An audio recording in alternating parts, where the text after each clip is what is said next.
Сәлем достар, менің каналыма қош келдіңіздер. Мен сіздерге бүгін бел ауруын үй жағдайында қалай емдеуге болатынын айтамын. Беліңіз ауырып, мазаңызды алса, қорықпаңыз. 5 адамның 4-еуі белінің ауырғанына шағымданады. Демек, сіздегі жағдай аса қауіпті емес. Мәселен, сіздің беліңіз қатты ауырып жатыр делік, бірақ айтарлықтай температура жоқ. Мұндай жағдайда аурудың себептері мыналар болуы мүмкін. Ет бетіңізбен жатып ұйықтайсыз. Ет бетінен ұйықтау буы мен бұлшық етке күш түсірсе, шалқайып не бір жанымен жатып ұйықтау омыртқаға күш түсірмейді. Егер басқаша қалыпта көзіле алмайтын болсаңыз, омыртқа мен бұлшық етке түсетін қысымды азайту үшін жамбас тұсыңызға жастық қойыңыз.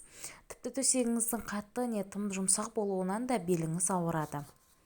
Бұлшық ет жүктемесі. Сіз ауыр нәрсе көтерген жағдайда арқа бұлшық етіңіз созылып, спазм пайда болады. Сосын сіз ұзақ отыруыңыз мүмкін.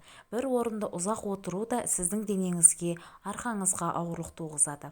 Сондықтан да физиологтар омыртқаның дөңгелектенуіне жол бермеу үшін арқасына сүйеніп, не креслоға жайланып отыруды ұсынады. Омыртқааралық дискілердің жарығы. Бір орында көп отыратын адамдардың көбі дерлік бүкірейіп отырады.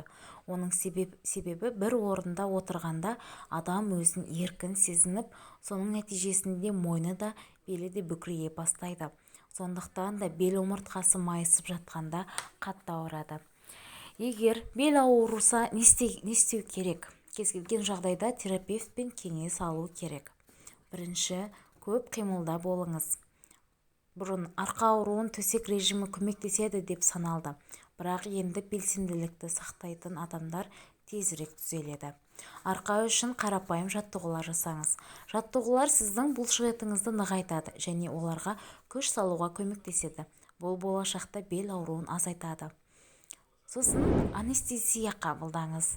Ауырсыну тым қатты болғанда ауруды уақытша басатын жақпа майларын қолданыңыз. Мәселен, ибупрофен жағымсыз сезімдерді азайтады. Сосын оптимист болыңыз. Бұл сізге демалуға және ауырсыну туралы ойлардан арылуға көмектеседі.